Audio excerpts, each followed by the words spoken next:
Itu Pak, besok saya masuk malam Pak, itu hari terakhir.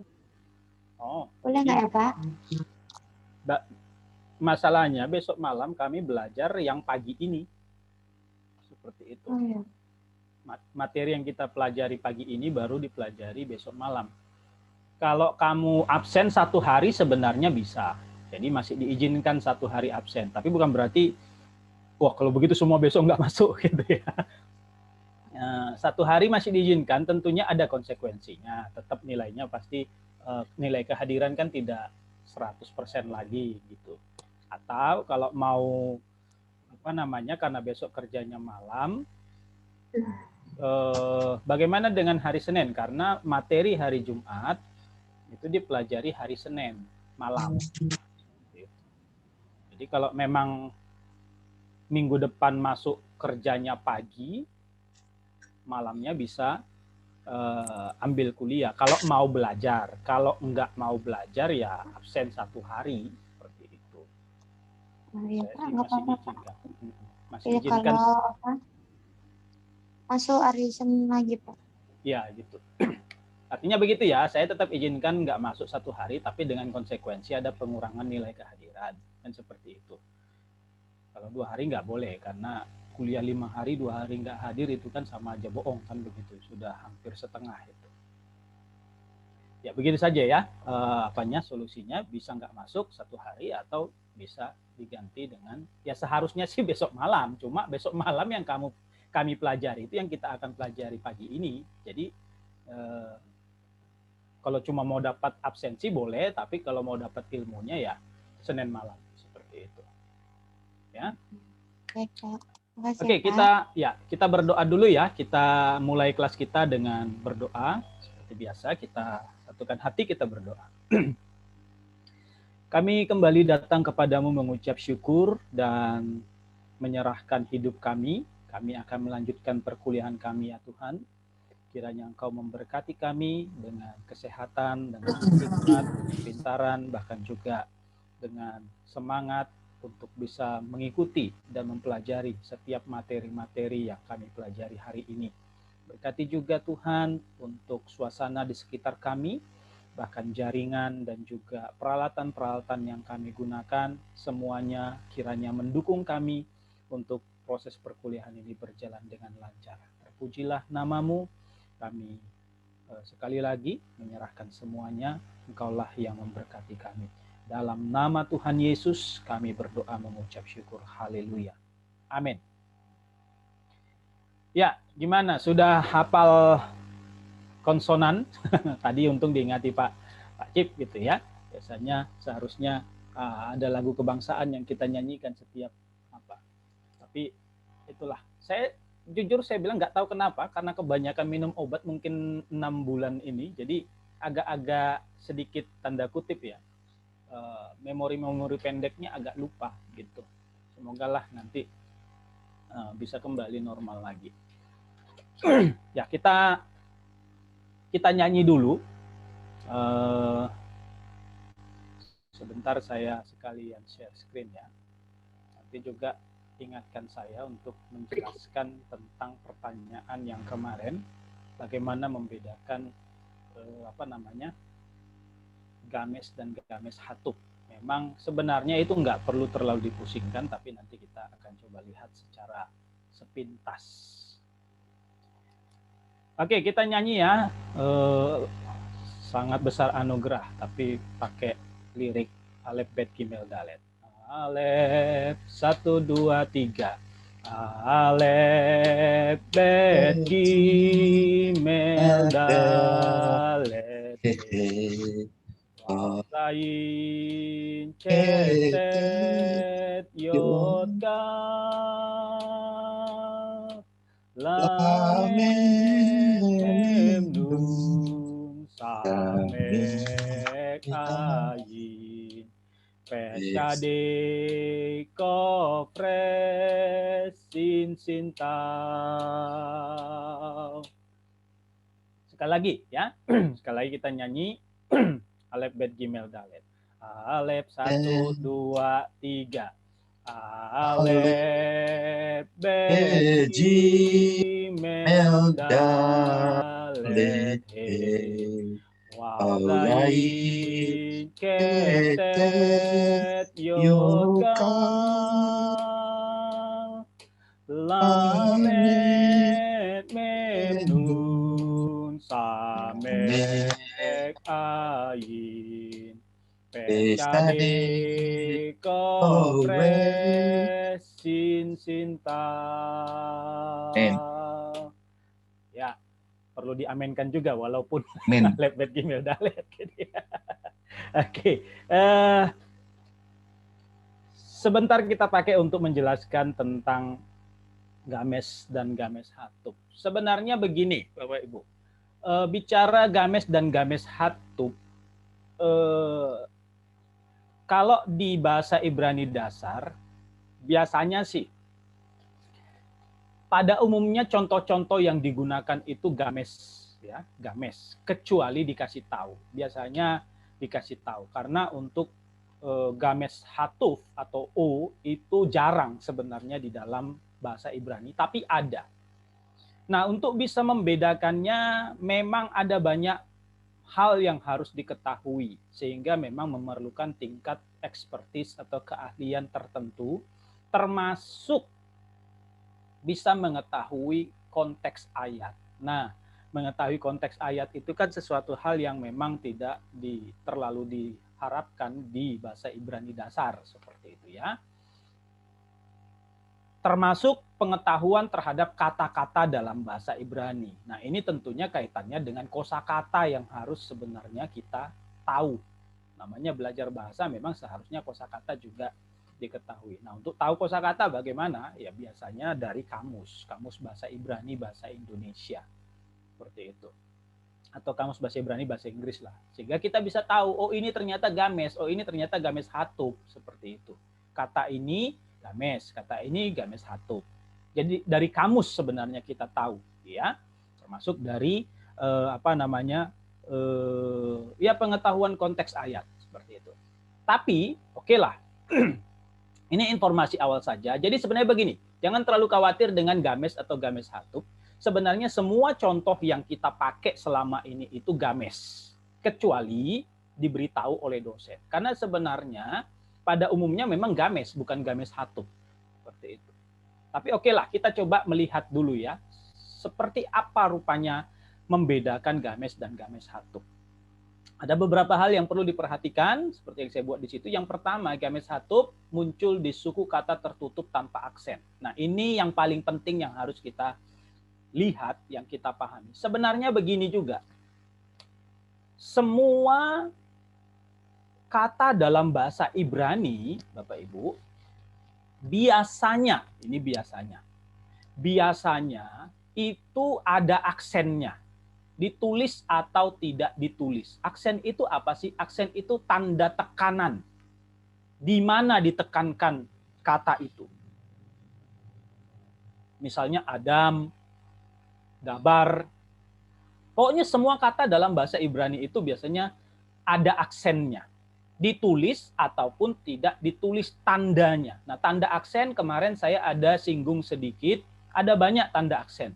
Ada tanda di atas dia seperti kerucut, ada tanda di bawah seperti apa, seperti kerucut ke bawah, ada tanda di bawah seperti garis lurus saja, seperti yang saya tunjukkan kemarin contohnya kayak ini ya. Nah, pokoknya ada banyak tanda aksen dengan berbagai bentuknya, termasuk nanti ada di atas juga. Jadi pokoknya Bapak Ibu kalau menemukan satu tanda yang di luar yang kita pelajari tentang vokal, maka kemungkinan besar itu aksen. Seperti itu. Nah, jadi, tapi sekalipun begitu, ada juga kata-kata dalam bahasa Ibrani yang tidak dikasih aksen. Masalahnya, sekalipun tidak dikasih aksen, semua orang Ibrani atau yang ahli Ibrani kuno, mereka sudah tahu bahwa ada aksen di dalam setiap kata bahasa Ibrani. Aksennya di mana? Nah, ini dia. Peraturannya biasanya, aksennya itu di silabel terakhir. Misalnya kata Adam, maka aksennya itu sekalipun tidak ditulis, biasanya ada di kata dam. dabar. Biasanya, kalaupun nggak ada tanda aksen, maka aksen itu biasanya ada di kata bar. Seperti itu. Tapi kadangkala ada yang ditulis aksennya. Kadangkala tidak ditulis aksennya dengan asumsi semua orang tahu bahwa aksen itu ada di belakang atau di silabel terakhir. Nah, itu kaitan dengan aksen ya. Sekarang kita kaitkan dengan gamet dan gamet satu. Kuncinya di sini. Gamet satu muncul di suku kata tertutup tanpa aksen. Nah, jadi kalau dia ada di suku kata tertutup dan sama sekali tidak ada aksen di situ, maka kemungkinan besar itu gamet satu. Nah, lalu poin kedua, saat melihat bentuk gamet, kita harus bertanya pada diri kita, jangan sama orang lain gitu kan. Apakah kata tersebut atau apakah gamet satu tersebut ada di suku kata tak beraksen, dan apakah gamet satu tersebut atau gamet tersebut ada di suku kata tertutup. Kalau iya, maka ia adalah gamet satu. Kalau tidak, maka kemungkinan dia adalah gamet. Nah, ini contoh nih, contoh. Ini shin, lalu ada games, ada mem, ada shewa, ada res, ada hirekyot. Nah, kemungkinannya ini dua. Ini adalah sameri atau ini adalah somri. Gitu kan? Ini adalah sameri atau ini somri. Nah, kalau seandainya kita strict pada peraturan yang dua poin yang disampaikan di sini, nah jelas di sini saya mau kasih contoh untuk games hatub ya, bukan games seperti itu. Apakah dia suku kata tertutup? Nah, ini kan dua kemungkinan. Karena ini shewa ini bisa diam, bisa bunyi tergantung ini apa. Ya. Tapi apakah anggaplah ini suku kata terbuka. Tapi kalau tidak ada aksen, berarti ini suku kata tertutup. Somri, somri. Ya, termasuk contoh yang kedua ini. Ini bisa haketal, bisa hoktal. Kita harus bertanya, ini games atau games hatub? Kalau games haketal. Ini ya sewanya bunyi, berarti ini suku kata terbuka. Tapi kalau dia games hatub, ini hoktal. Suku kata tertutup dan tanpa aksen. Nah, masalahnya saya mau memberi contoh di sini tak beraksen. Oh, nggak ada aksen di sini, nggak ada tanda-tanda baca di sini. Maka ini adalah games hatub. Nah, nanti kita akan lebih ngerti lagi. Hal ini berlaku demikian karena setiap silabel tertutup yang tidak mendapat aksen, maka silabel tersebut harus menerima vokal pendek. Nah, ini sebuah kaidah kaidah umum, kaidah yang dasar. Jadi dalam bahasa Ibrani, kemarin kita juga ada belajar silabel atau suku kata. Semua suku kata yang tertutup, suku kata tertutup, dia biasanya vokalnya pendek. Ya. Kemarin waktu belajar suku kata kan kita sudah singgung sedikit ya. Jika dia suku kata tertutup, biasanya vokalnya pendek. Kecuali dapat aksen. Maka dia bisa vokal panjang. Termasuk sebaliknya. Kemarin kita belajar silabel juga, suku kata terbuka. Kalau suku kata terbuka, biasanya vokalnya panjang. Nah, vokal panjang kan games, vokal pendek games satu. Seperti itu. Ya. Nah, kita supaya ngerti, kita lihat contoh di sini. Di sini gamet satu, contoh gamet satu ada beberapa saya buat ya. Yang pertama itu, nah ini sudah gamet satu berarti ini pasti hok. Suku kata tertutup, hokmah. Ini ada transliterasinya. Atau juga hokrat. Atau juga okla. atau juga honeni. Seperti itu. Nah, kita lihat di sini kaidah yang tadi itu berlaku. Suku kata tertutup tidak ada aksen. Sementara kalau kamets, dia biasanya suku kata terbuka ada aksen. Seperti itu. Contoh di sini misalnya ada kata lebab. Ya, di sini memang ini saya ambil langsung dari dari teks Alkitab bahasa Ibrani. Ya, kalau nggak salah ini kemarin dari Yoel atau dari mana seperti itu. Lebab. Nah, di sini ada aksen ini. Aksen ini sebenarnya di atas bed. Seperti itu. Atau seperti ini. Yang paling sering begini Bapak Ibu. Yang paling sering itu begini. Ini ada games. Nah, ini juga. Ini aksen ini. Biasanya dinamakan metek. Ini aksen. Ini bukan vokal tertentu yang kita tidak ada di vokal kita belajar ini. Ini bacanya tadi ada hokma, perhatikan di sini. Ini sama saja ini tulisannya. Hokma. Di sini cuma ditambah ini jadinya ha ke ma. Seperti itu. Nah, ini hanya kurang ya. Seharusnya ada ada kerucutnya karena games he. Sama juga. Sa mera. Kalau seandainya ini meteknya ini hilang, tanda aksen metek ini hilang, maka ini menjadi somra. Seperti tadi ini. Oh, ini somri ya. Somri. Tapi sama aja. Gitu. Somri. Di sini kalau tidak ada metek, maka dia menjadi somra. Tapi karena ada metek di sini atau tanda aksen metek, maka ini menjadi samera. Atau seperti ini. Akela. Perhatikan. Akela dengan okla sebenarnya sama katanya. Bedanya cuma tanda ini. Nah, jadi sebenarnya kalau kita melihat ke teks Alkitab bahasa Ibrani, Bapak Ibu, biasanya aksen itu ada. Pasti ada. Nah, contoh-contoh yang selama ini kita pakai tidak ada aksen. Karena memang aksen itu penting, tapi juga kita memang tidak terlalu fokus di situ. Karena yang penting kita bisa membaca dan bisa menerjemahkan seperti itu.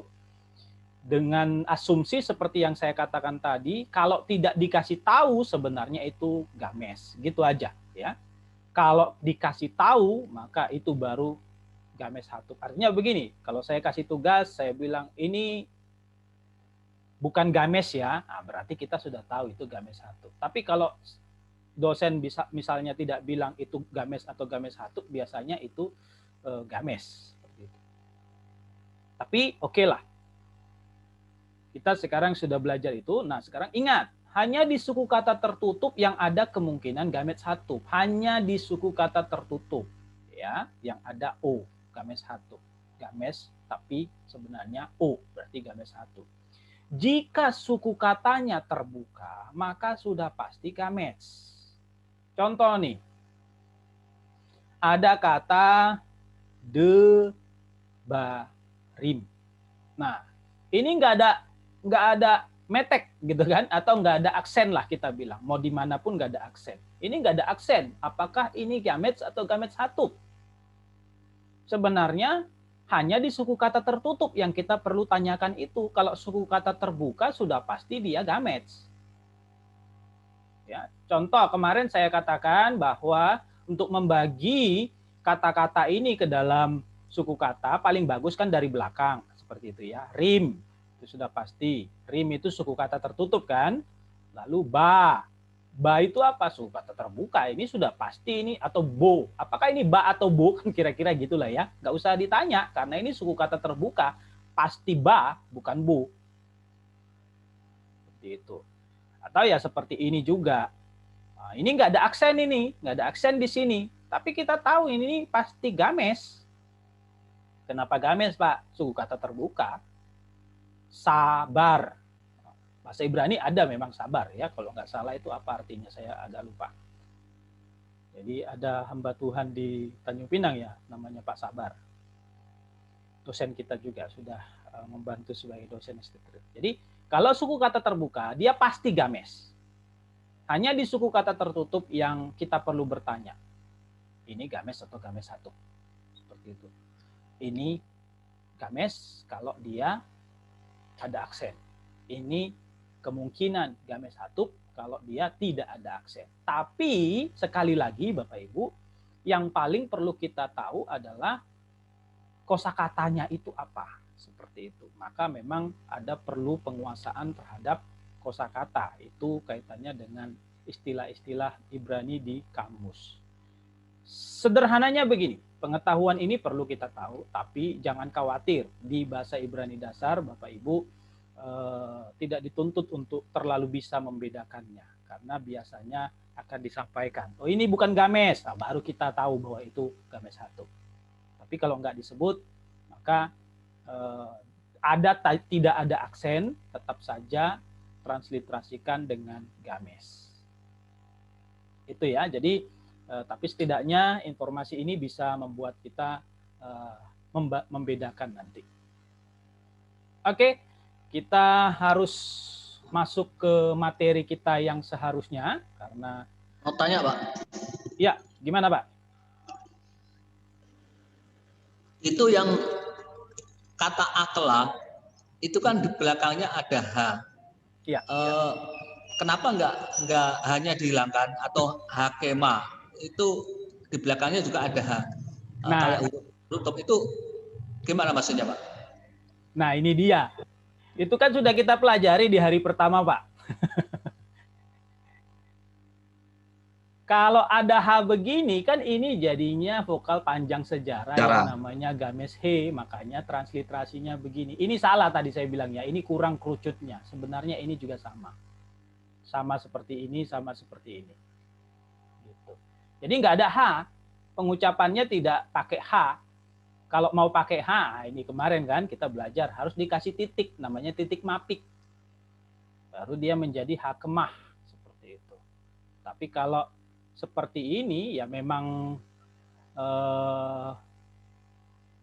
dia transliterasinya begini, games he, ya gitu Pak, nanti dilihat-lihat lagi catatannya. Oke Pak. Itu pelajaran pertama, itu pelajaran hari pertama.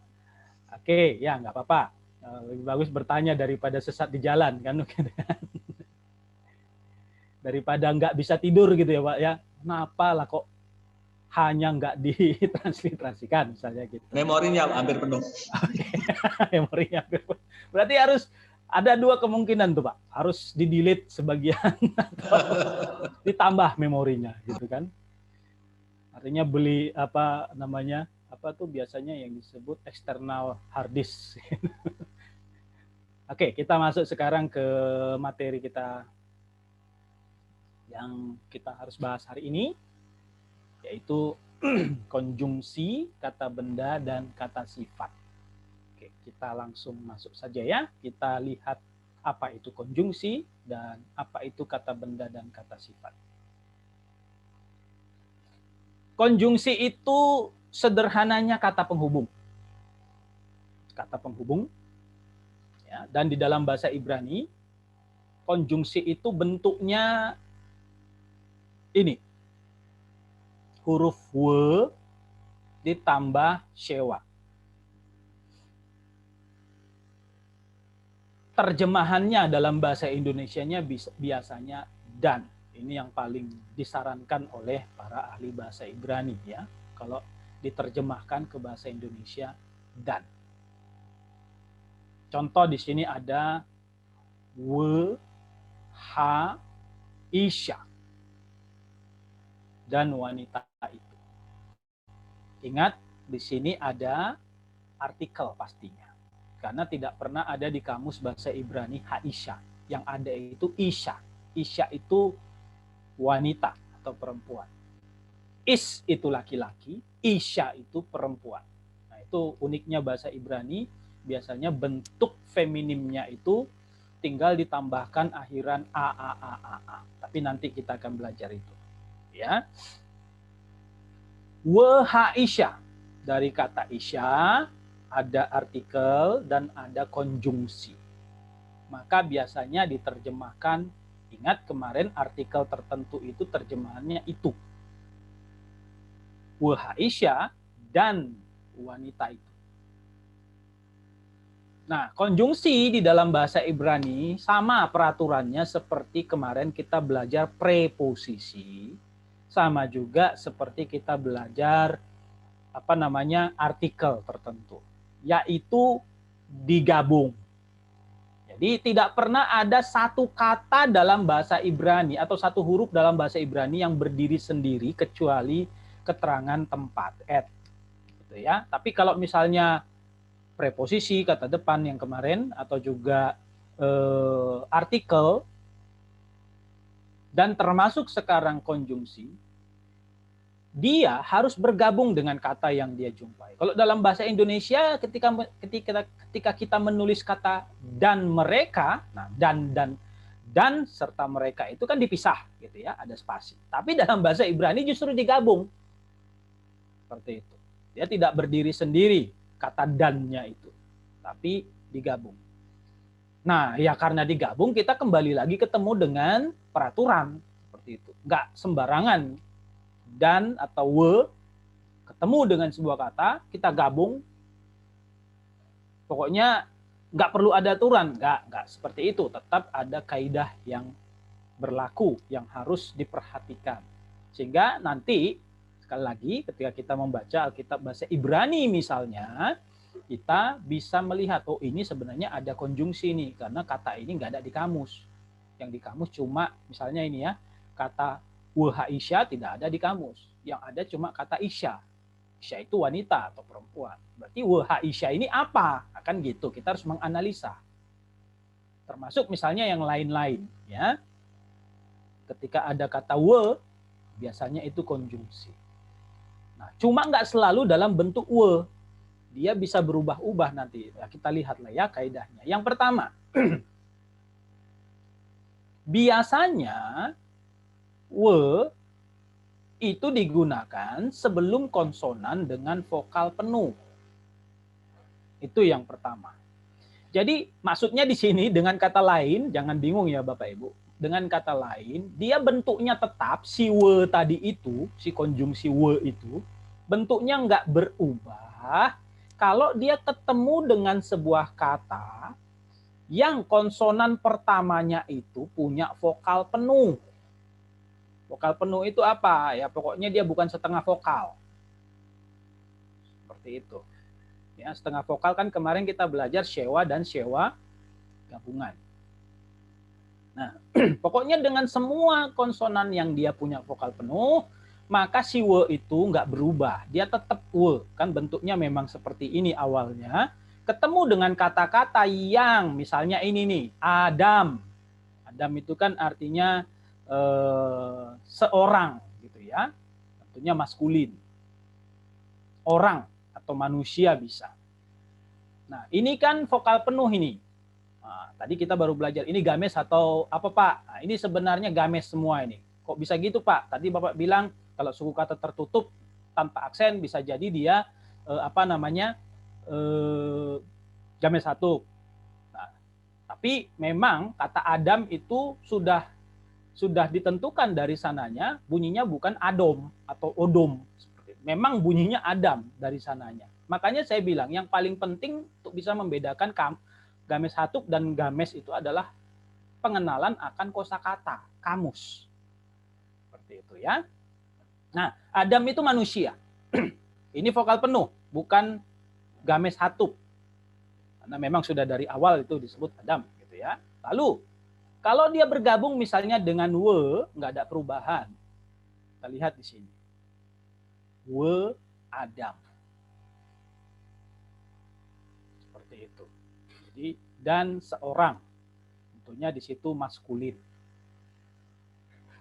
Karena kalau feminim dia Adama. Ya, biasanya berakhir dengan games he. Nah, itu yang pertama. We, kalau bergabung dengan sebuah kata, perhatikan konsonan pertamanya. Konsonan pertama dari kata itu punya vokal penuh atau tidak. Kalau vokal penuh, we-nya nggak berubah. Itu yang pertama. Ya. Lalu, kaidah yang kedua. We, kalau dia ketemu dengan kata yang memiliki sewa di konsonan pertamanya, atau yang konsonan pertamanya itu 3 huruf ini, yang biasa juga ada kategorinya, itu disebut konsonan labial. Konsonan labial itu konsonan bibir, ya, beh, peh, beh, meh, peh, seperti itu.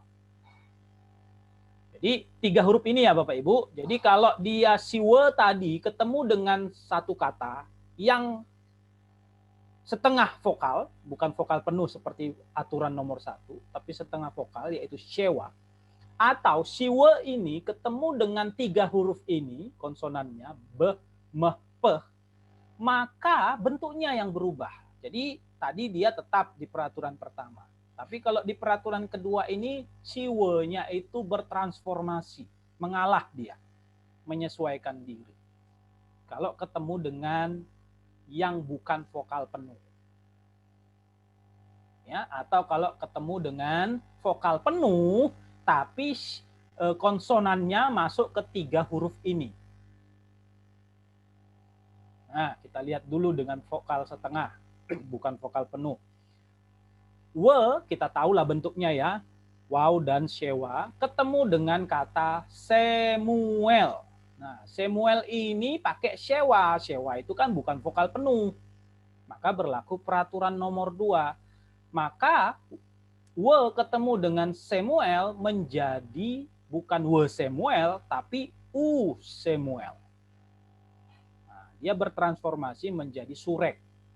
Bukan lagi menjadi we, tapi menjadi u. Ingat, ini kemarin vokal panjang sejarah, namanya surek, dibaca u. Seperti itu. Maka ini menjadi u Samuel. Nah, tentunya kalau kita baca di Alkitab bahasa Ibrani, kita buka kamus, nggak ada yang namanya u Samuel. Yang ada itu we Samuel. Lalu apa ini u Samuel ini? Nah, sebenarnya u ini adalah konjungsi. Tapi kok u bukan we? Nah, disitulah dia kaidah yang kedua berlaku, karena dia menjumpai sewa, bukan vokal penuh. Terjemahannya ya biasa saja, cuma tambahkan kata dan Samuel. Atau we ketemu dengan vokal penuh. Sere ini kan vokal penuh, vokal panjang. Seperti itu. Sere vokal penuh, Pak. Iya, betul. Tapi justru konsonan pertamanya yang masuk 3 huruf ini. Seperti itu.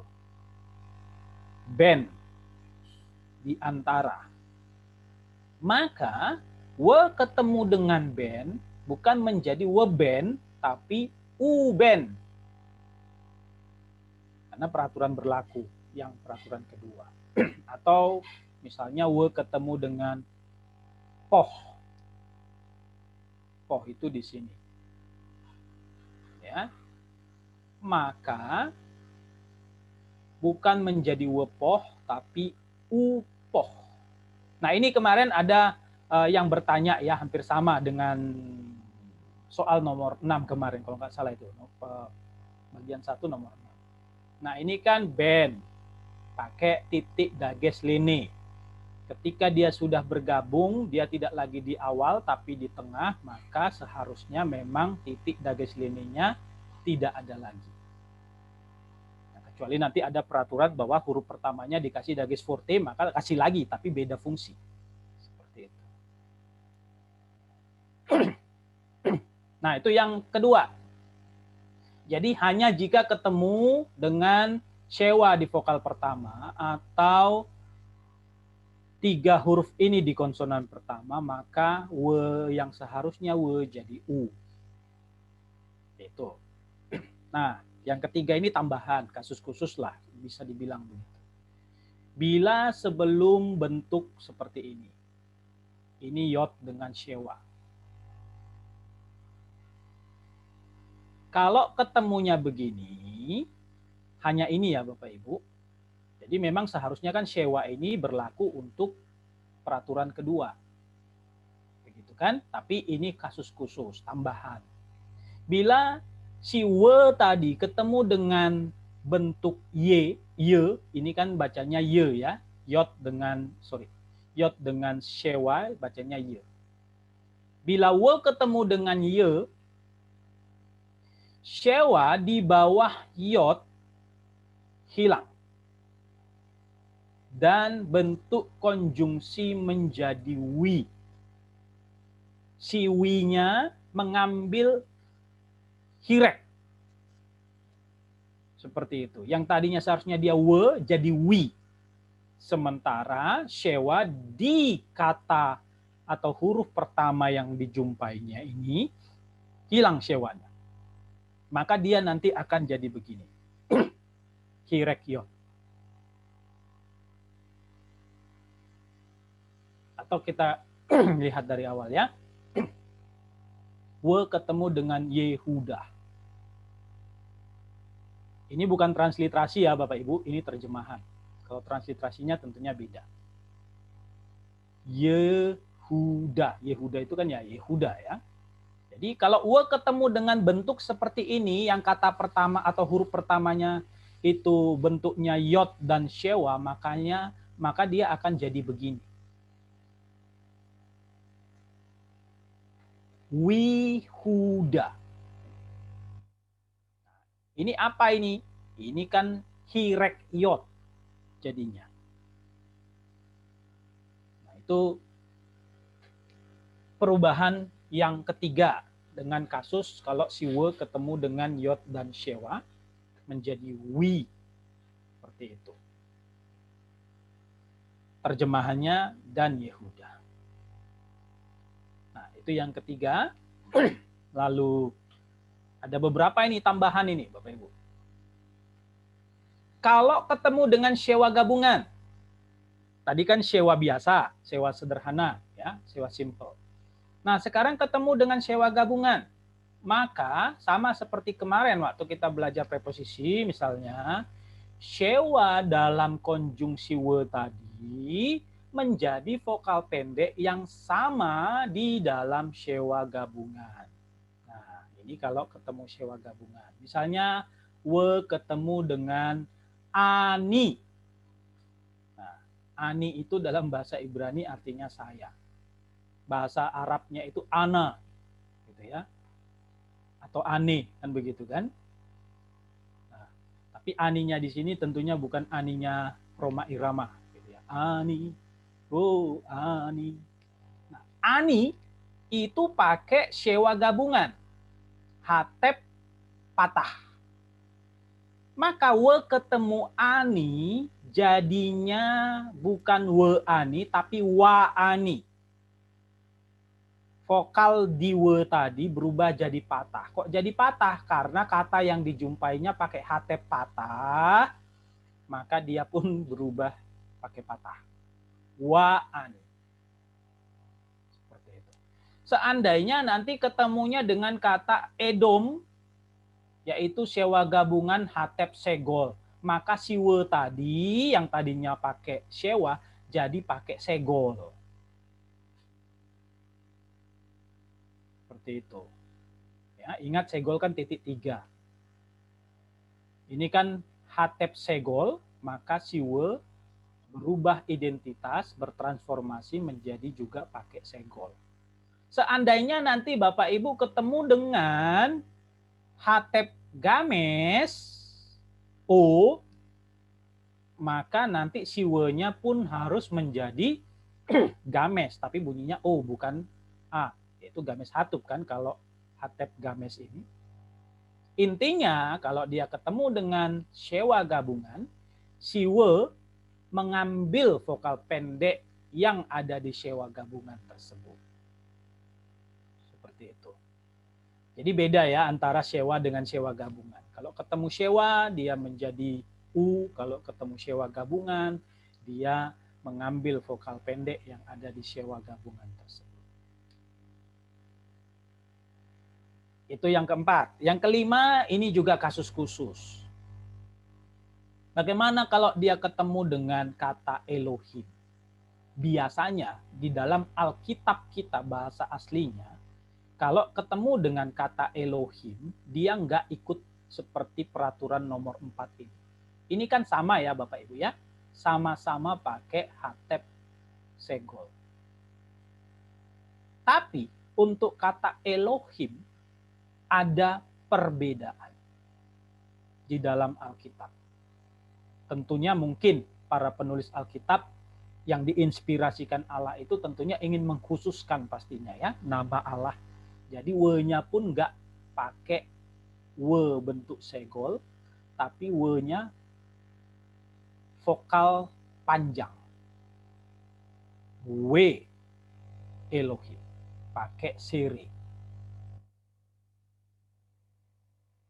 Padahal ini sama-sama hatep segol kan begitu. Tapi kenapa yang ini pakai segol, yang ini pakai siri? Nah, nggak usah bingung. Hanya limited edition. Artinya hanya untuk nama Elohim yang pakai begini. Kalau untuk nama-nama lain yang pakai hatep segol, dia tetap berlaku peraturan nomor 4 ini. Hanya untuk Elohim. Tentunya ya sekali lagi, pasti para penulis Alkitab yang diilhami Allah pengen mengkhususkan. Termasuk dengan Yehwah. Ini juga kasus khusus. Ini seharusnya kan ikut peraturan nomor 3 tadi ya. Nomor 3 nggak salah. Ini nomor 3. Kalau ketemu dengan ini. Tapi dia khusus lagi. Kalau ketemu dengan kata Yehwah, seperti itu, Tuhan, maka si we jadi begini, Waihwah. Ya, jadi pakai patah. Ini khusus kalau ketemu dengan bentuk seperti ini.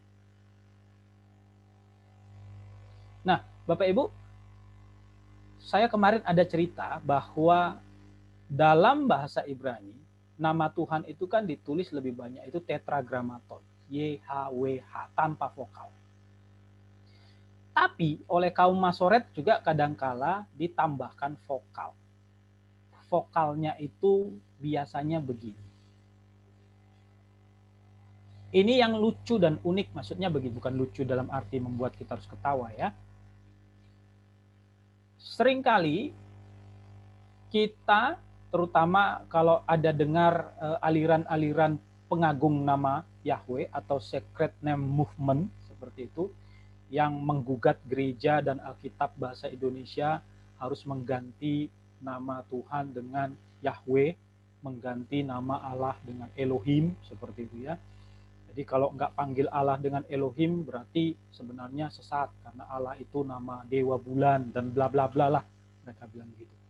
Sampai seingat saya dulu waktu saya kuliah, awal-awal masuknya atau awal-awal berkembangnya aliran gereja ini, mereka itu getol sekali mengadakan pelayanan pelepasan terhadap orang-orang Kristen yang masuk ke gereja mereka. Dilayani pelepasan untuk mengusir roh Allah di dalam diri orang tersebut. Karena mereka yakin Allah itu adalah nama dewa, Al-Lata, Al-Uzza, dan sebagainya. Jadi kalau orang Kristen masuk ke gereja mereka, itu harus dilayani pelepasan. Diusir roh Allah yang ada di dalam diri setiap orang Kristen tersebut. Dalam nama Yesua HaMasiah. Diganti dengan Elohim. Seperti itu. Jadi kalau misalnya nanti Pak Cipto bergabung dengan gereja mereka, kalau Pak Cipto selama ini panggil Allah yang kami sembah, Allah Bapa, itu Pak Cipto harus dilayani pelepasan. Diusir roh Allah yang ada di dalam diri Pak Cipto. Ya, nggak boleh lagi. Saya punya teman dulu praktek pelayanan di situ, dia sudah disuruh buat perjanjian, nggak boleh lagi sebut nama Allah, harus Elohim. Nah, Ya, dilayani pelepasan seperti itu.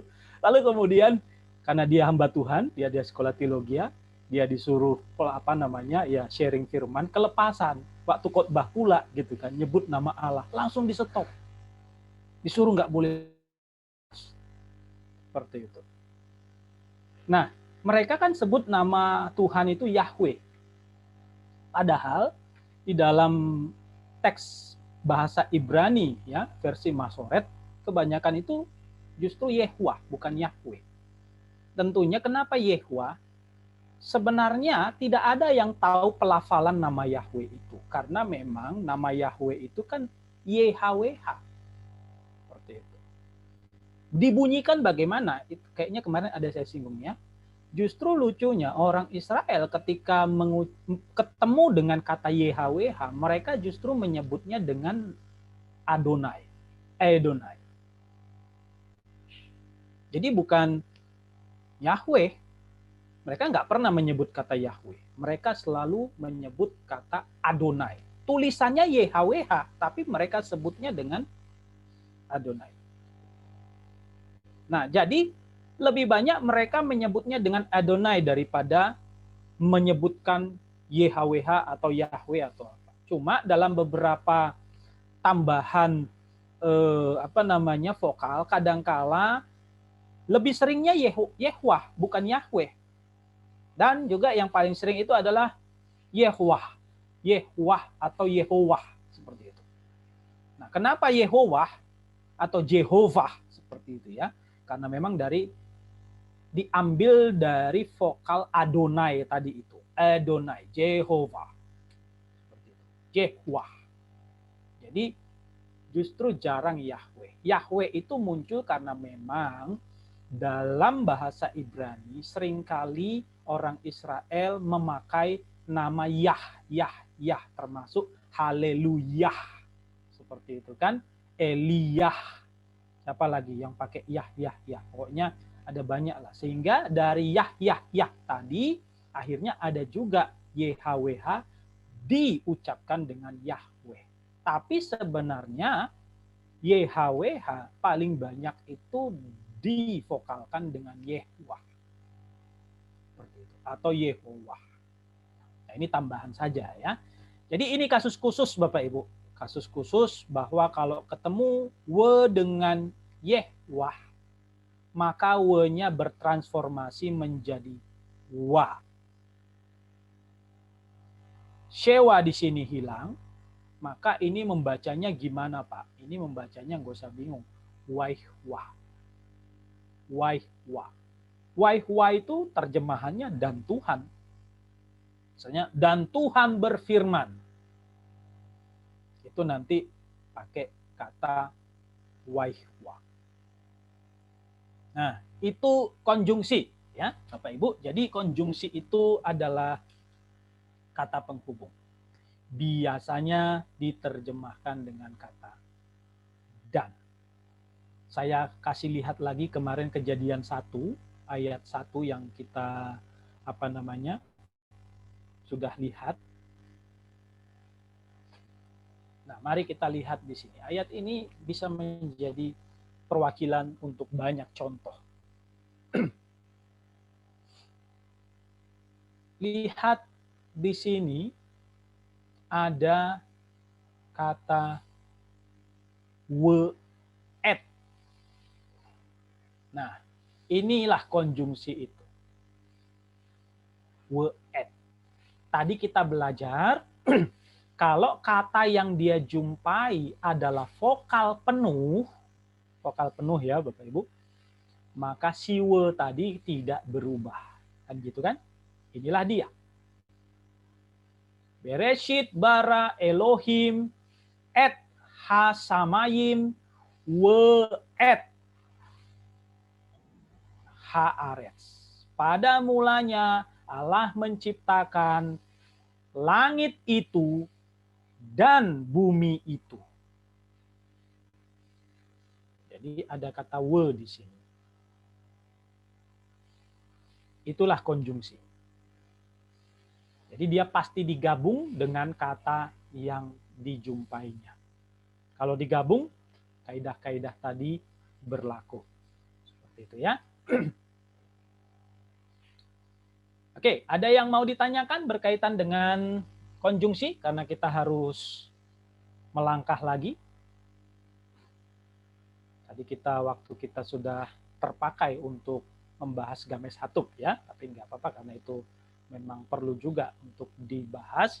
Cuma saya lupa saja menyampaikan dari awal bahwa kalau dia tidak dikasih tahu, biasanya itu games gitu aja. Biasanya dosen akan kasih tugas itu, ini games ya, atau ini bukan games ya. Nah, baru kita transliterasikan dengan games hatub. Oke, kalau nggak ada kita masuk dulu sebentar ke sini sebelum break. Kata benda dan kata sifat.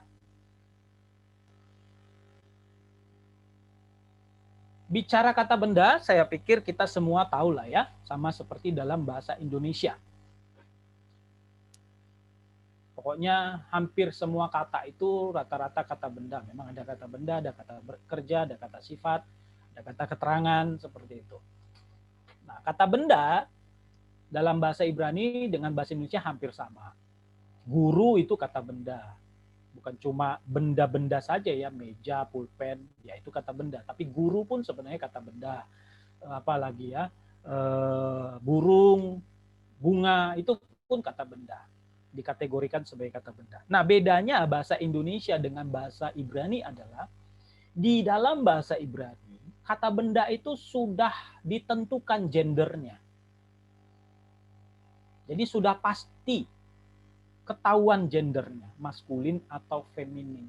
Beda dengan bahasa Indonesia, kalau kita bilang guru, orang nggak tahu itu maskulin atau feminin. Ya, kecuali guru laki-laki, ya, kita tahu. Tapi dalam bahasa Ibrani enggak. Setiap kata benda itu di dalamnya secara intrinsik sudah terkandung gender. Apakah dia maskulin atau feminin. Nah, itu uniknya bahasa Ibrani ini. Kita sudah langsung tahu dia maskulin atau feminin. Kata benda maskulin, terutama yang tunggal ya. Kita ini baru belajar yang tunggal ya Bapak Ibu, yang paling dasar. Itu dalam bahasa Ibrani tentunya tidak memiliki akhiran khusus. Jadi memang ini juga mungkin sesuatu hal yang kita perlu tahu bahwa dalam bahasa Ibrani hampir semua kata, ini kita baru belajar kata benda, hampir semua kata benda itu rata-rata maskulin. Karena itu, kalau Bapak Ibu lihat ke kamus, rata-rata, misalnya kita mau cari, misalnya ya, kita mau cari lah seperti kamus bahasa Inggris. Bahasa Ibraninya pohon apa ya? Nah, kira-kira gitu kan. Pohon apa ya bahasa Ibraninya? Kita akan cari, dan ketika kita ketemu, oh pohon artinya ini dalam bahasa Ibrani, maka bisa dipastikan kata itu kan kata benda. Dia sudah harus punya gender. Biasanya dia maskulin. Biasanya. Hanya 1-2 kata benda dasar di dalam bahasa Ibrani yang feminin. Rata-rata, hampir bisa dibilang 99% kamus bahasa Ibrani itu ada dalam bentuk maskulin. Itu sebabnya di sini dikatakan kata benda maskulin tunggal dalam bahasa Ibrani itu tidak punya akhiran khusus. Karena kita cari arti pohon, bahasa Ibraninya apa, kita cari arti misalnya bunga, bahasa Ibraninya apa, kita cari arti batu, bahasa Ibraninya apa, kita cari gunung, bahasa Ibraninya apa, semua itu dalam bentuk maskulin tunggal. Tapi bisa difeminimkan. Difeminimkannya bagaimana? Nah, bahasa Ibrani itu untuk memfeminimkan kata-kata tadi yang berbeda-beda tentunya. Setiap kata dalam bahasa Ibrani itu beda. Untuk memfeminimkannya begini, pada umumnya, ya lagi-lagi ini pada umumnya ya Bapak Ibu, berarti sebagian besar, bisa dibilang 99%. Berakhir dengan games he, ditambah games he. Tadi saya ada singgung, Adam itu orang. Tapi sudah tahu kita, Adam itu pasti laki-laki, karena orang dalam kurung itu maskulin. Nah, jadi kalau orang perempuan apa Pak? Adama. Itu sudah pasti. Karena memang umumnya bentuk feminim itu berakhiran ini. Ya, kita lihat contoh sekarang. Nah, ini yang saya maksud. Kalau Bapak Ibu lihat kamus misalnya, mau cari kata kuda. Kuda apa ya dalam bahasa Ibrani? Pasti ketemunya ini. Sus. Ya. Bagi orang yang belajar bahasa Ibrani, hati-hati kalau Anda dibilang sus, gitu ya. Bisa jadi sus itu artinya suster, bisa jadi itu artinya ses gitu kan. Ses itu panggilan untuk seorang wanita yang belum menikah begitu misalnya. Tapi bisa jadi kalau orang sudah belajar bahasa Ibrani yang dia panggil itu kuda. Jadi kalau kita cewek dipanggil sus gitu ya. Jangan kita ya ada apa gitu kan. Bisa jadi yang dia maksud itu kuda gitu kan. Lalu kita bilang, iya ada apa? Gitu. Ya karena Jadi sus nama itu saya, Pak. gimana? Jadi nama saya Pak Sus. Oh ya salah kamu, bukan salah kamu ya. Ya jadi mau gimana? Memang bahasa Ibrani itu sus itu artinya kuda. Beda lah, kamu kan pakai Z ya. Atau memang pakai S juga, cuma kamu keren-keren kan pakai Z. Enggak Pak. Z, Pak. Memang Z ya. Oke, berarti Tapi bukan panggilannya kayak Sus. ya beda lah. Ini kan susnya SUS, bukan SUZ. Seperti itu. Nah, sus itu artinya kuda. Tapi kita sudah tahu bahwa sus itu pasti kuda jantan. Kenapa kuda jantan? Karena sus itu maskulin. Jadi kalau kuda betina, Pak, feminim, biasanya dia mendapat akhiran yang khas. Yaitu dikasih games he. Maka menjadi susa. Kuda, feminim. Maka terjemahannya kuda betina. Seperti itu. Atau ya, misalnya ini tadi hampir sama dengan Adam jadi Adama. Adam itu kan orang, manusia, laki-laki tentunya karena maskulin. Adama orang, manusia, perempuan karena feminin. Nah, sama. Kalau kita mau cari laki-laki apa ya bahasa Ibraninya? Men gitu kan? Maka Anda akan mendapati dalam kamus bahasa Ibrani laki-laki itu adalah is. Nah, itu laki-laki. Karena memang dalam bentuk maskulin. Jadi feminimnya apa? Isya. Tinggal tambahin akhiran games he. Perempuan. Atau contoh lain. Nabi dalam bahasa Ibrani apa ya? Kebetulan Nabi dalam bahasa Ibrani itu Nabi juga. Tapi kalau Nabi sudah pasti ini maskulin. Ya, nggak ada Nabi yang feminim. Kenapa? Karena kalau feminim dia bukan Nabi. Loh, kok gitu Pak? Kok Bapak ini kayaknya tidak menghargai emansipasi? Bukan.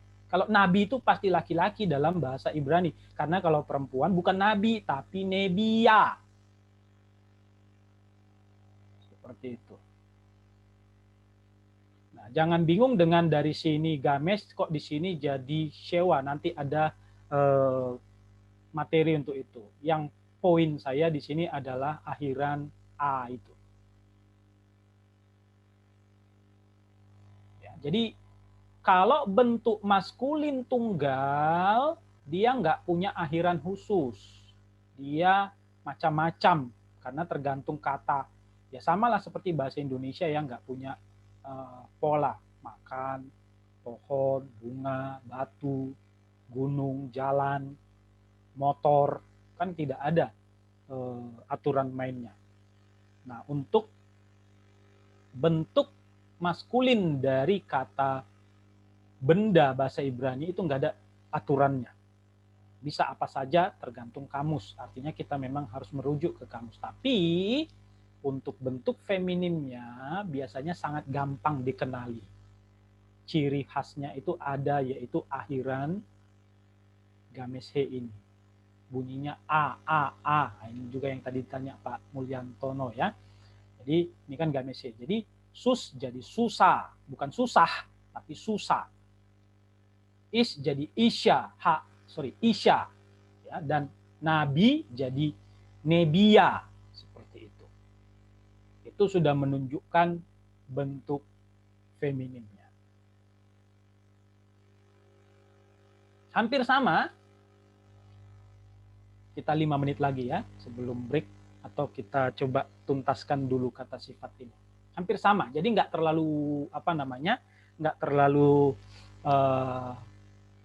perlu atau susah berpikir, karena kata sifat juga sebenarnya sama dengan kata benda tadi, aturan mainnya. Sama-sama kata sifat ini loh, kata sifat itu sama-sama punya gender atau jenis kelamin maskulin feminin. Nah, ini lebih lucu lagi gitu ya. Kalau kita dalam bahasa Indonesia saja, kata benda saja nggak punya gender. Ini malah kata sifat pun dalam bahasa Ibrani sudah ditentukan gendernya. Sama seperti kata benda tadi. Sudah ditentukan gender. Kenapa begitu? Sebenarnya ini kaitannya nanti dengan kaidah dalam bahasa Ibrani ya Bapak Ibu, bahwa di dalam bahasa Ibrani sebuah kalimat seperti itu, kalau dia misalnya kata bendanya itu maskulin, maka kata sifatnya pasti maskulin. Bahkan nanti kita belajar kata kerja ini, kata kerjanya pun harus maskulin. Kita belum belajar kata kerja, tapi itulah dia, luar biasa bahasa Ibrani ini. Nggak boleh sembarangan. Mungkin itu sebabnya Alkitab kita Perjanjian Lama ditulis dalam bahasa Ibrani, karena memang bahasa ini luar biasa. Saya semakin banyak belajar bahasa Ibrani, semakin kagum gitu ya. Walaupun kadang nggak banyak waktu untuk belajar bahasa Ibrani, karena memang harus seperti yang dibilang kemarin, harus detail sekali. Tapi satu hal yang memang saya dapati, bahwa bahasa Ibrani dia teratur sedemikian rupa. Berubah sedikit, berubah semua, salah. Kira-kira begitu. Kalau kata bendanya maskulin misalnya, kata sifatnya juga mesti maskulin. Kata kerjanya pun harus maskulin. Kalau kata bendanya sudah feminim, kata sifatnya harus feminim. Kata kerjanya pun nanti harus feminim. Jadi nggak boleh sembarangan. Dalam bahasa Indonesia kita nggak punya kaidah begitu. Guru baik. Mana kita tahu guru itu laki-laki atau perempuan. Seperti itu. Guru yang baik, nggak kita tahu. Kecuali disebut namanya. Ya, namanya Dian adalah guru yang baik. Nah, Dian juga kadang-kala kita bingung. Di beberapa tempat Dian itu laki-laki, di beberapa tempat perempuan. Apalagi Denis ya, Denis. Instagramer yang heboh gitu kan. Denis itu laki-laki atau perempuan? Di beberapa tempat memang Denis itu laki-laki. Di beberapa tempat lain Denis itu perempuan. Seperti itu. Nah, tapi dalam bahasa Ibrani tidak. Kata benda sudah ada gendernya. Maka kata sifatnya pun harus mengikuti gender di kata benda. Dan sama, kata sifat gendernya itu feminim dan maskulin, atau maskulin dan feminim, kata dasarnya itu selalu maskulin. Nah, ini memang mungkin kenapa banyak orang bilang, wah Perjanjian Lama itu perempuan kurang dihargai, semuanya laki-laki, dan bahkan bahasanya saja menunjukkan bias gender. Kebanyakan bahasa Ibrani itu kata-katanya dalam bentuk maskulin, feminimnya tinggal ngikut-ngikuti. Ini sebabnya banyak orang nyuruh wanita itu cuma ikut suami. Pekerjaan pun menghina sekali. Apa pekerjaan? Ikut suami. Zaman dulu, ibu saya itu, mama saya, ditulis pekerjaannya itu ikut suami. Ngapailah pekerjaan ikut suami gitu kan. Jadi kemana suaminya pergi diikuti. Dulu di Indonesia ada tulis apa begitu. Status pekerjaan ikut suami. Jadi perempuan ini kayaknya sangat apa gitu ya, dinomor duakan. Jadi bahkan kata saja pun harus ikut maskulin, tinggal diubah dikit. Nggak boleh beda sendiri. Bukankah wanita diciptakan unik, bla bla bla, begitu ya. Nah, ini bukan masanya untuk kita membahas isu perbedaan gender dan emansipasi. Bukan. Ini belajar bahasa Ibrani, memang begitu adanya, ya kita harus mengikuti kaidah-kaidah. Termasuk kata sifat, itu bentuk dasarnya itu ya maskulin. Dan karena itu dia nggak punya akhiran khusus. Tapi feminim sama seperti kata benda tadi, dia punya akhiran yang khas, yaitu ditambahkan atau ada akhiran a, games he di situ ya. Contoh, top, ini bacanya top, tapi TOB ya, bukan TOP, baik. Tapi itu sudah pasti maskulin. Top itu baik. Nggak pernah feminim itu baik. Wah, nggak pernah feminim itu baik. Nggak pernah feminim itu top, seperti itu. Karena kalau feminim, dia bukan pakai top, tapi pakai toba. Artinya sama, baik. Tapi kalau mau gunakan untuk yang feminim, misalnya tadi ada kata Isya. Isya nggak boleh pakai top. Misalnya kita mau bilang perempuan yang baik, kita nggak boleh bilang Isya top. Nggak boleh. Harus Isya toba. Harus sama dia, sama-sama feminin. Nah, sama juga ya kalau mau bilang jahat, jahat itu kan kata sifat juga ya. Jahat itu cari di kamus, oh ketemu, ra. Tapi jahatnya di situ sudah pasti maskulin. Bentuk feminimnya apa? Ra'a. Ditambahi games he. Gadol. Besar. Ya, gadol, Adonai. Itu kan? Besar, Allahku. Gadol itu besar. Tapi itu sudah pasti maskulin. Kalau feminimnya apa? Gedola. Nah, ini juga jangan bingung kok di sini games, di sini jadi sewa, nanti ada masa belajar itu. Poinnya juga sama, kita melihat akhiran dari bentuk feminim itu khas ya, punya ciri khusus yaitu berakhiran games he. Nah, untuk apa kita belajar ini nanti kita akan terapkan ke dalam penyusunan kalimat sederhana. Tapi nanti kita akan bahas itu setelah kita break. Kita break dulu. Jam saya sekarang 8.42, nanti kita masuk sekitar 8.55 lah, 8.55 ya. Kita break dulu. Nanti kalaupun ada pertanyaan bisa disampaikan setelah break. Kita break dulu ya.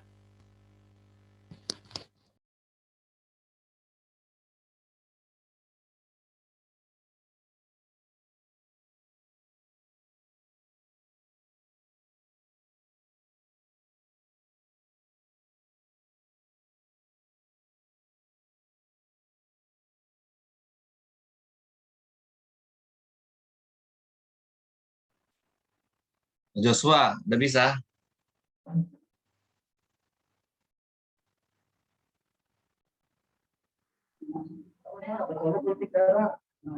Ya Pak. Di mana kamu? Nih. Sini ya? Timah. Ah? Pak Joshua di mana? Di vaksin ya? Enggak, saya ada vaksin. Di mana? Balai. Tuh, Timah. Oh, kau di balai? Ya. Oh. Kapan datang? Tadi pagi. Pagi ya, sama ibu? Iya, ngantar. Kan di PND mah? PNT mah. Lagi Bisa ya, mampir ke gereja. Oh. Ya istri di dalam, saya di luar, biar bisa ikut. Yalah. Sehat lah ibu? Oh, ada sedikit sakit Pak kemarin yang itu masih ini konsul lagi kan. Masih belum itu ada hasilnya. Kemarin katanya udah mulai kecil. Tapi nggak tahu ini cek lagi kan per 1 bulan sekarang. Kalau memang bisa diusut ya, kalau memang agak itu dirujukkan ke awal proses kalau memang nggak bisa. Nanti coba ini dulu kan gimana di sini.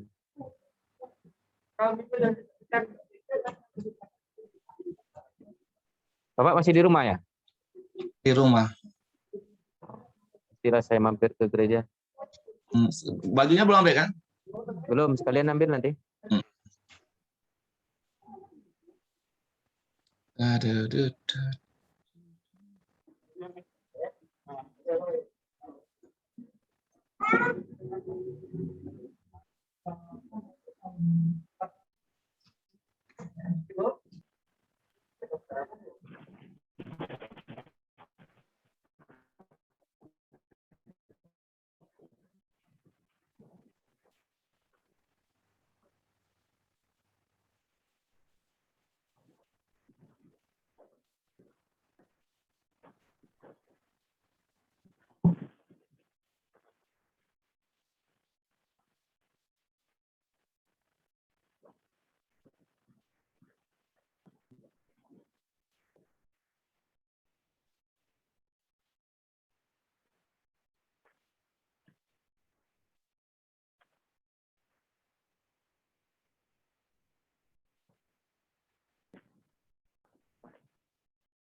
Oke, baik Bapak Ibu, kita harus lanjut karena materi kita masih harus dilanjutkan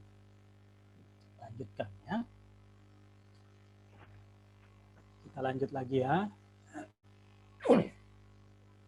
Tadi kita sudah membahas berkaitan dengan kata benda dan kata sifat, di mana setiap kata benda atau kata sifat itu punya gender, maskulin dan feminin. Dan kita sudah lihat tadi kalau bentuknya maskulin bagaimana, feminin bagaimana. Tapi itu dalam bentuk tunggal ya, nanti kita akan lihat lagi bentuk jamaknya itu seperti apa. Nah, kita perlu mempelajari ini. Tujuannya adalah supaya kita nantinya bisa membangun kalimat sederhana atau bisa menerjemahkan kalimat. Karena ada kalimat sederhana yang terdiri hanya dari kata benda dan kata sifat, atau frasa lah dibilang begitu, bukan kalimat ya, tapi lebih kepada frasa. Nah, berkaitan dengan itu kita harus mempelajari kegunaan dari kata sifat. Sama seperti bahasa Indonesia, kata sifat itu fungsinya biasanya menjelaskan karakter atau sifat dari kata benda yang diikutinya, kan begitu. Contohnya kalau dalam bahasa Indonesia itu anak cerdas. Nah, kata cerdas di situ kata sifat, anak itu kata benda. Kalau dibilang anak cerdas atau anak yang cerdas sama saja, maka cerdas di situ menjelaskan karakter atau sifat dari si anak. Ya. Atau misalnya wanita cantik. Sama juga ya, wanita cantik atau wanita yang cantik. Nah, kata cantik di situ menjelaskan karakter atau sifat dari si wanita. Atau pria baik. Sama aja kan? Baik menjelaskan karakter atau sifat si pria. Pulpen hitam sama juga. Hitam di situ menjelaskan sifat atau karakter dari si pulpen. Nah, kurang lebih sama dengan bahasa Indonesia kalau kita bicara kegunaan kata sifat dalam bahasa Ibrani. Namun, kalau kita masuk lebih dalam lagi, tentunya bahasa Ibrani itu ketika berbicara tentang kegunaan kata sifat, dia punya dua cara atau dua kategori lah kita sebut ya, yang sangat ditentukan dari bentuk kata sifat itu sendiri. Ada di mana dia dan seperti apa. Nah, dalam bahasa Ibrani itu disebut dengan kata sifat atributif dan kata sifat predikatif. Jadi ada dua sifat atau kegunaan dari kata sifat dalam bahasa Ibrani. Yang pertama sebagai atributif, yang kedua sebagai predikatif. Apa itu atributif? Apa itu predikatif? Kita akan lihat. Kata sifat atributif. Yang pertama ini kita bahas dulu. Kata sifat atributif adalah kata sifat yang berperan memberi kualitas pada sebuah kata benda tertentu. Memberi kualitas. Karena itu kata sifat jenis ini dalam bahasa Ibrani tentunya ini ditempatkan sesudah benda yang terkait. Jadi sama seperti bahasa Indonesia ya. Kata benda dulu baru kata sifat, seperti itu. Dan diterjemahkan dengan bantuan kata yang. Jadi ini kata sifat atributif ini adalah kata sifat yang kegunaan paling dasar, paling sama dengan semua bahasa lain seperti bahasa Indonesia contohnya. Nah, kita lihat misalnya ini contoh dari kata sifat atributif adalah Sam top.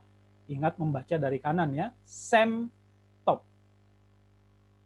Sam itu artinya nama. Tunggal ya, karena nanti ada bentuk jamak yang kita akan segera pelajari. Sam itu nama, kadangkala diterjemahkan dengan nama, bisa juga sebuah nama. Tapi kalau Bapak Ibu lihat di kamus, sudah tertulis di situ dalam kurung M, maskulin maksudnya. maka kata kerjanya sudah pasti maskulin. Kata sifatnya sudah pasti maskulin. Top. Tadi kita sudah lihat ya, top itu maskulin. Toba baru feminin. Sama-sama artinya baik, tapi beda gender. Nah, semtop artinya apa? Ini mewakili kata sifat atributif. Sem itu nama atau sebuah nama, top itu baik artinya. Maka semtop artinya sebuah nama yang baik. Itu terjemahannya. Berfungsi sebagai atributif, di mana kata sifat ditempatkan sesudah benda yang terkait. Maka kata benda duluan, baru kata sifat. Nah, dalam kasus kata sifat jenis atributif, ada tambahan nih. Apabila artikel digunakan, kemarin kita sudah belajar ya, artikel tertentu, yaitu H, seperti itu, yang kalau dia bergabung tentunya ada perubahan-perubahan. Saya harap kita mengulang-ulangi lagi hal tersebut. Apabila artikel digunakan, bentuk konstruksi adjektiva, adjektiva itu kan kata sifat, bentuk konstruksi kata sifat tersebut menjadi begini. Hamelek hatop. Hatopnya ini bukan bahasa Batak. Hatop bahasa Batak itu artinya pali-pali. Bahasa Koreanya cepat. Gitu ya. Hamelek hatop. Hamelek itu melek ditambah artikel. Raja itu. Kalau dalam bahasa Indonesianya. Hatop itu top ditambah artikel. Terjemahannya baik itu. Lalu bagaimana menerjemahkannya? Masa menerjemahkannya raja itu yang baik itu? Bukan. Menerjemahkannya satu saja fungsi artikel yang digunakan. Raja yang baik itu. Tapi ingat, ini sebuah ciri khas dari kata sifat atributif. Kalau satu nggak pakai artikel, yang lain pun nggak boleh pakai artikel. Tapi kalau satu pakai artikel, yang lain pun wajib pakai artikel. Nah, ini nanti membedakan dengan satu jenis kata sifat lain yang tadi kita sudah singgung sedikit, yaitu predikatif. Ini kan kata sifat atributif. Ya. Itu peraturan yang berlaku di samping peraturan yang umum yang saya tadi sudah singgung di awal, bahwa kalau kata bendanya kata maskulin, kata sifatnya wajib maskulin. Kalau kata bendanya feminim, kata sifatnya wajib maskulin. Itu sudah berlaku universal di mana-mana, tapi dalam konteks kata sifat atributif, kalau kata bendanya tidak punya artikel, kata sifatnya nggak boleh pakai artikel. Tapi kalau kata bendanya pakai artikel, kata sifatnya pun wajib dikasih artikel. Ya, cuma ya lagi-lagi terjemahannya bukan dua-duanya pakai artikel. Salah kalau terjemahannya dua-duanya pakai artikel. Jadi Hamelek kan raja itu, Hatop baik itu. Terjemahannya Hamelek Hatop bukan raja itu yang baik itu, tapi raja yang baik itu. Nah, kata itu di sini menunjukkan ada artikel di sini. Tadi kan kita belajar bahwa atributif biasanya diterjemahkan dengan bantuan kata yang. Maka ada sebuah nama yang baik, raja yang baik. Nah, secara umum untuk atributif, Bapak Ibu nggak boleh lupa susunan ini. Kata benda dulu baru kata sifat. Ini yang paling biasa, sama seperti kata sifat dalam bahasa Indonesia lah. Susunannya kan kata benda dulu baru kata sifat. Nah, itu untuk atributif. Sekarang kita lihat yang predikatif. Kalau si atributif menjelaskan karakter, keadaan atau sifat, maka seperti apa kata sifat predikatif? Adalah kata sifat yang memberi predikat. Nah, dalam bahasa Ibrani, termasuk dalam bahasa Yunani, Bapak Ibu, ini hampir sama. Kalau disebut kata predikatif itu maksudnya dia kata yang predikatif itu kan lebih kepada, kalau di Inggris kan itu lebih dekat dengan verb. Jadi kalau susunan kalimat dalam bahasa Indonesia itu kan SPOK gitu kan. Subjek, predikat, objek, keterangan tempat atau keterangan waktu dan lain sebagainya lah. Jadi SPOK. Subjek, predikat, objek. Dalam bahasa Inggris subjek, verb, objek. Jadi predikat itu dengan kata lain mengandung ide kata kerja, bisa begitu. Nah, oleh karena itu agak sedikit unik ini kata sifat predikatif ini Bapak Ibu. Tapi ada di dalam bahasa Ibrani ya. Saya baca dulu lagi ya. Adalah kata sifat yang memberi predikat pada kata benda di mana aspek jenis, gender dan jumlah dari kata itu harus sesuai. Sama ya kayak tadi juga. Kalau kata bendanya maskulin, kata sifatnya juga wajib maskulin. Bahkan nanti kalau kita belajar tunggal jamak, kalau kata bendanya jamak, kata sifatnya juga harus jamak. Tapi nanti kita akan lihat itu. Namun, nah di sini yang membedakan predikatif dengan atributif. Kata sifat jenis ini tidak menggunakan artikel. Kata sifatnya tidak pakai artikel, Bapak Ibu. Ia ditempatkan di depan kalimat diikuti dengan kata benda yang berartikel. Nah, di sini bedanya. Kalau atributif, kata benda duluan, baru kata sifat. Kalau atributif tadi, kata bendanya tak berartikel, kata sifat tak berartikel. Kata benda berartikel, kata sifat berartikel. Tapi kalau predikatif, kita lihat di sini, justru kata sifat duluan, baru kata benda. Dan kata bendanya wajib berartikel. Kata sifatnya justru nggak boleh berartikel. Dan kalau ada kata sifat model predikatif ini, maka biasanya diterjemahkan dengan bantuan kata adalah. Jangan lupa ya, adalah. Kalau atributif tadi kan yang. Nah, contoh dalam bahasa Ibraninya. Seperti ini. Top hakol. Top hakol. Top itu kata sifat. Hakol itu kata benda kol tambah artikel. Nah, kita lihat di sini bahwa duluan kata sifat baru kata benda. Jadi kebalik dengan atributif tadi dan kebalik dengan bahasa Indonesia lah. Bahasa Indonesia sama seperti atributif tadi, kata benda dulu baru kata sifat. Guru cantik misalnya. Tapi kalau kata sifat predikatif, kata sifat dulu baru kata benda. Top hakol. Top itu kan tadi artinya baik ya. Hakol itu kata kol tambah artikel. Kol itu apa? Kol itu suara. Jadi hakol suara itu. Nah, top hakol diterjemahkan apa? Suara itu, ingat ada kata bantu adalah. Ini yang menunjukkan bahwa dia predikatif. To be. Jadi ini adalah to be ya kalau dalam bahasa Inggris. Jadi is, MR itu kan to be. That sound is good. Nah, kira-kira begitu kalau bahasa Inggrisnya. Jadi is di situ adalah to be. Itu sebabnya dia dibilang predikatif, mengandung ide kata kerja.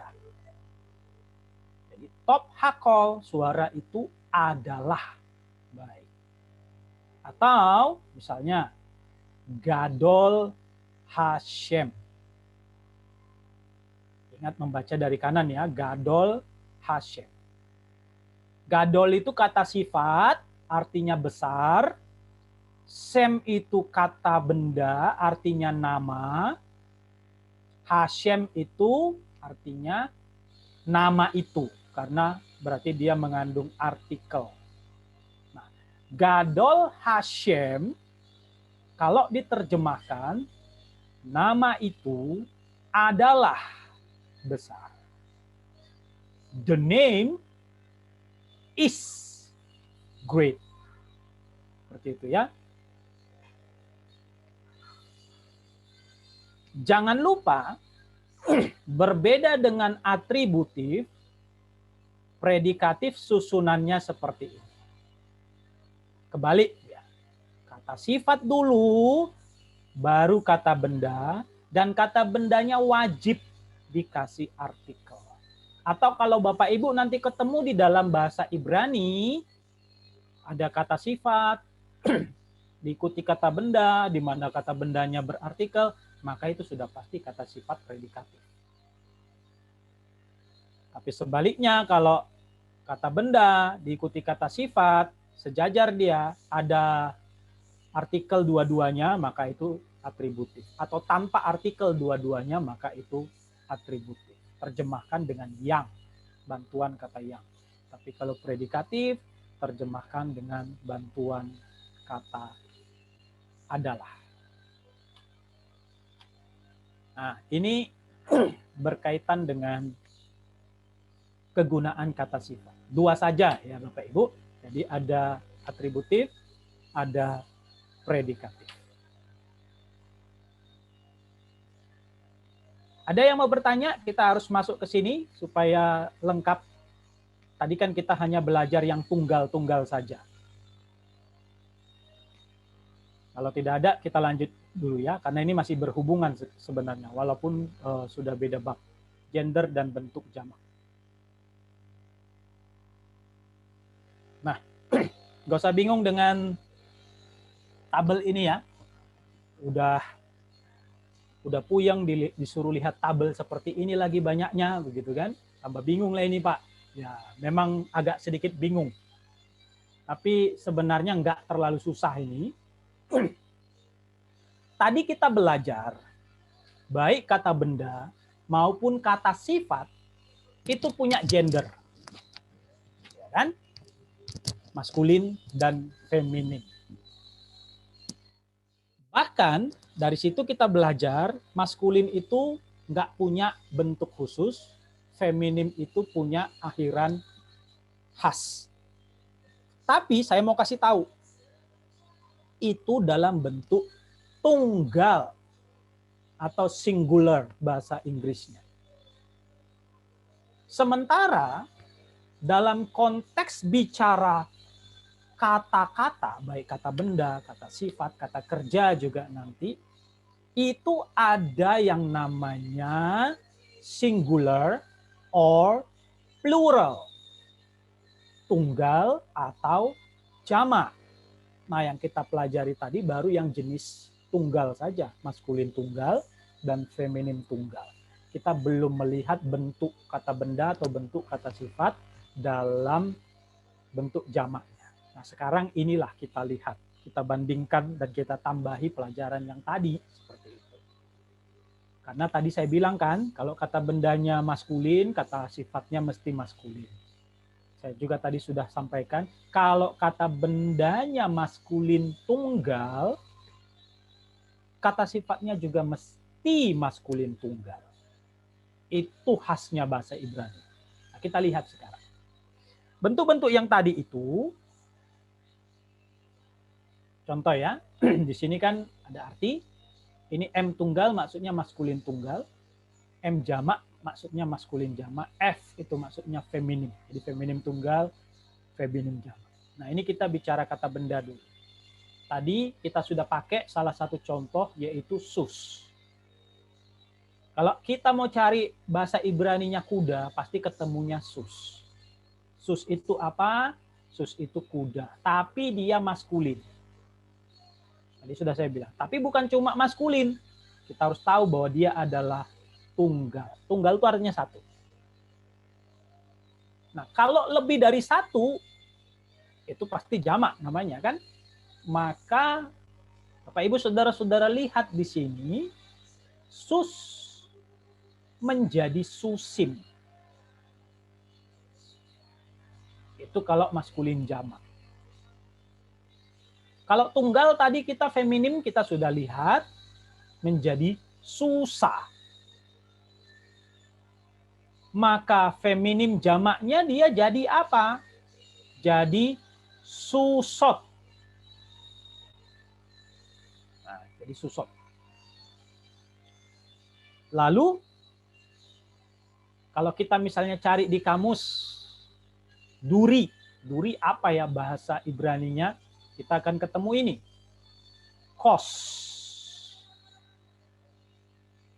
Nah, tapi itu sudah pasti maskulin tunggal.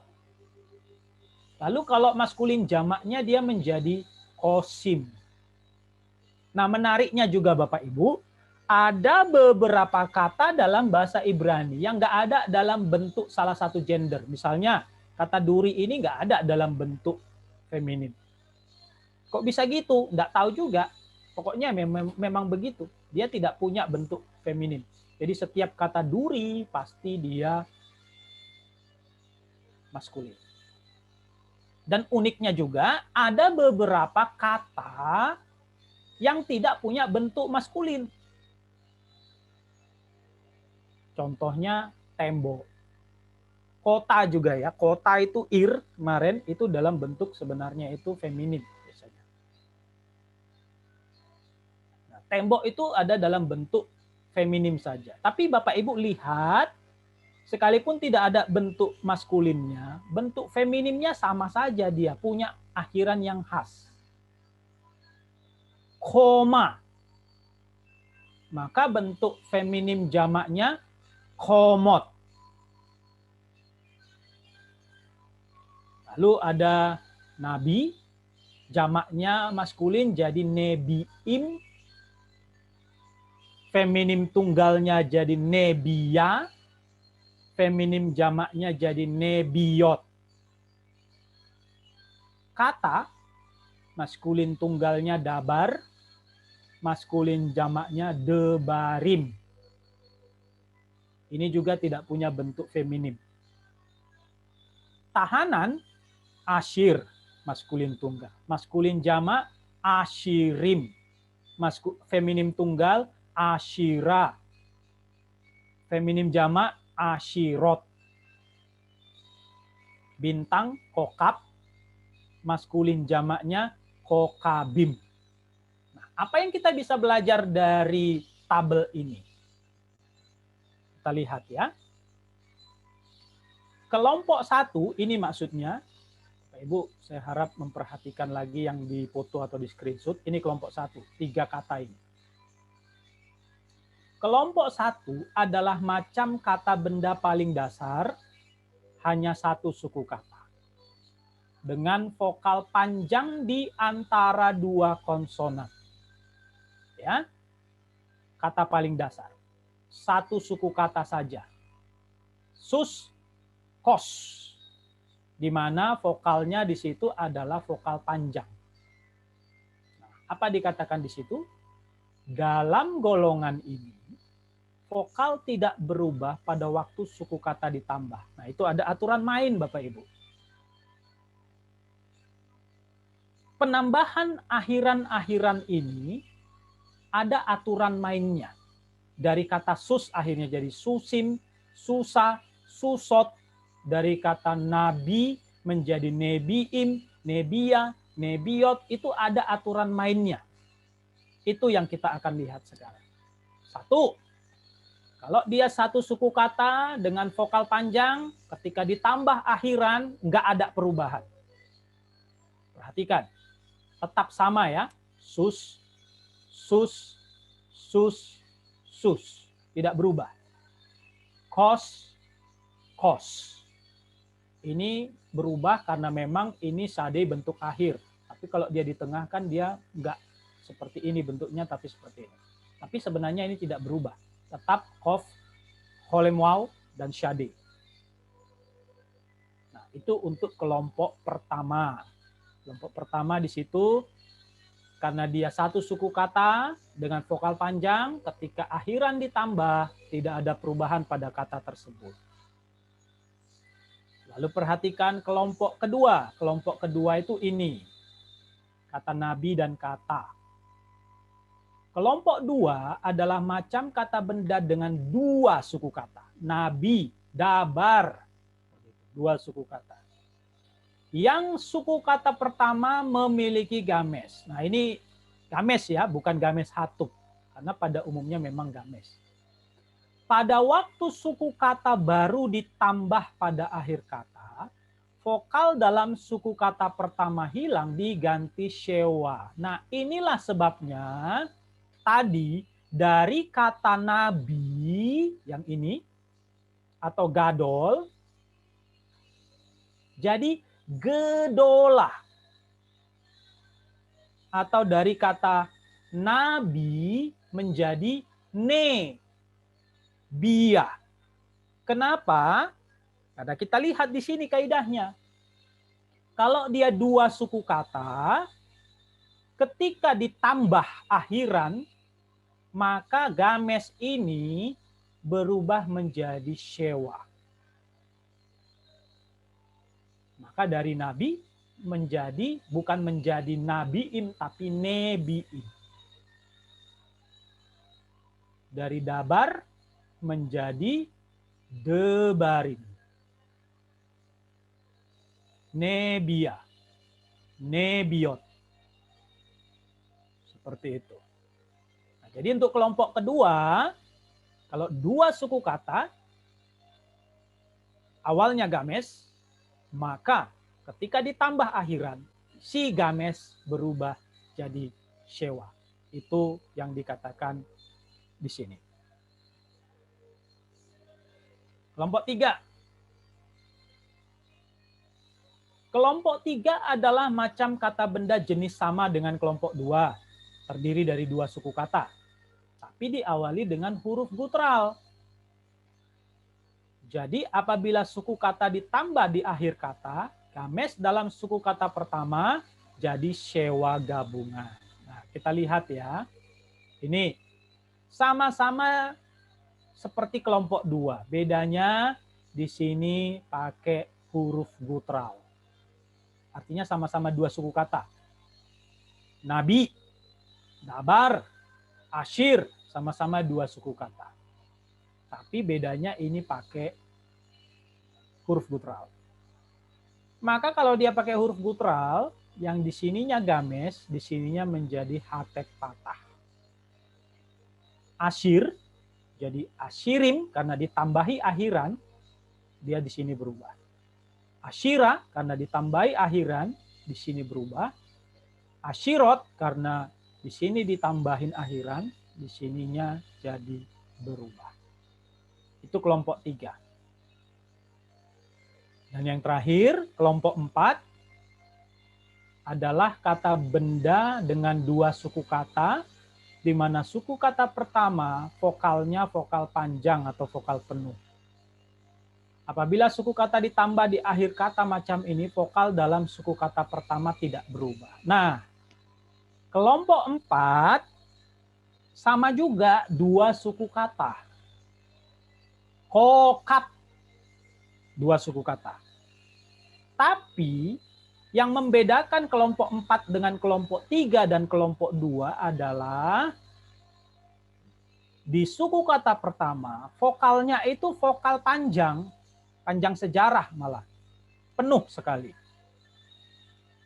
Sehingga dia berlaku sama seperti ini. Vokal panjang sejarah itu nggak boleh diganggu-gugat, Bapak Ibu. Ya, maka sekalipun ditambahi akhiran di sini, si vokal itu tidak berubah. Beda dengan games, dia jadi berubah. Beda dengan yang ini, dia juga jadi berubah. Tapi kalau vokal panjang sejarah, dia kuat sekali. Dia tidak boleh dirubah sekalipun ditambahi akhiran di belakangnya.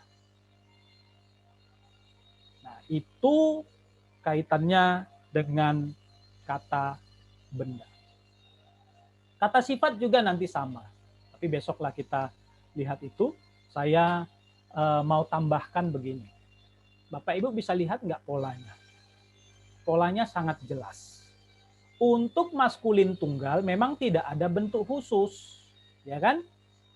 Sus, Kos, Nabi, Dabar, Asyir, Kokab, tidak ada bentuk khusus. Tapi perhatikan mulai dari maskulin jamak, feminim tunggal, feminim jamak.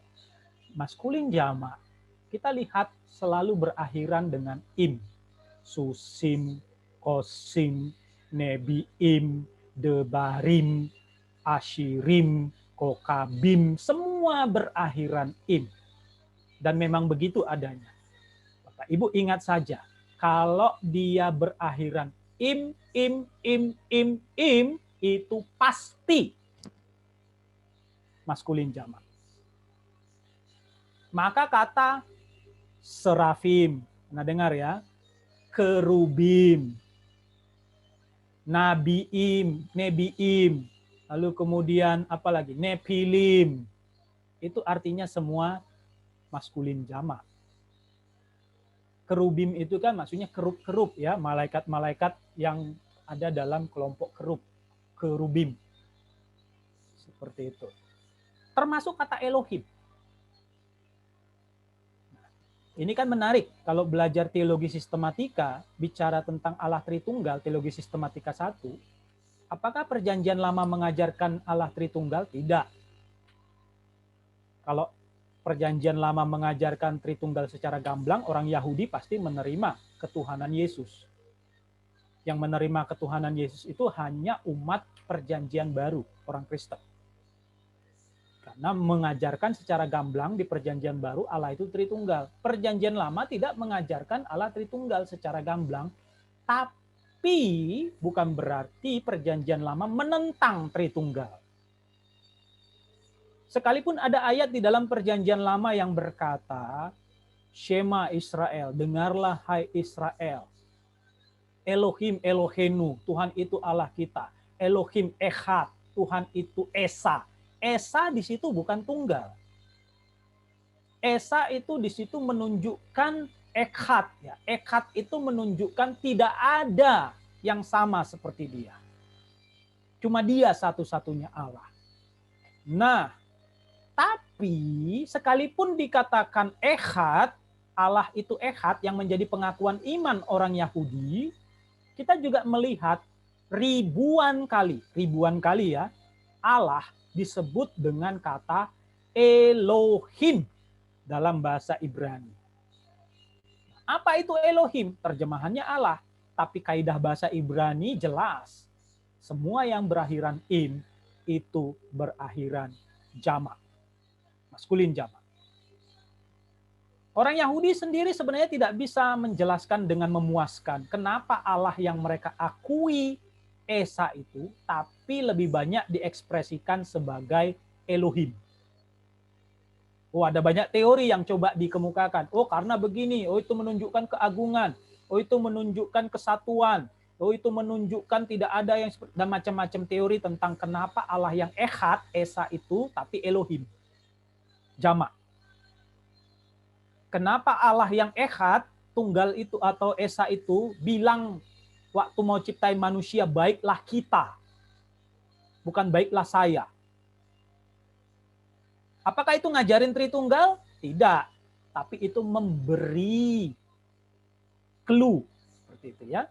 Memberikan informasi secara implisit atau tersirat bahwa Allah sekalipun Esa, tapi ada kesatuan dan ada kejamakan di dalam diri Allah. Bukankah itu ajaran Tritunggal? Allah itu satu, tapi tiga pribadi. Satu dalam tiga. Elohim itu maskulin jamak. Ya. Allah yang Esa, tapi seringnya ditulis Elohim. Itu luar biasa. Maka kita, umat Perjanjian Baru, bisa melihat sebenarnya Allah Tritunggal ada di Perjanjian Lama, cuma tidak dinyatakan dengan gamblang. Maka kalau ada orang Kristen yang menentang Tritunggal, ya saya pikir memang nggak paham Alkitab. Dan hanya ingin memudahkan pemahamannya tentang Allah. Susah kali Tritunggal dipahami, memang susah. Kalau gampang dipahami, dia bukan Allah. Seperti itu. Nah, untuk maskulin jamak, bentuknya selalu sama. Im, itu akhirannya.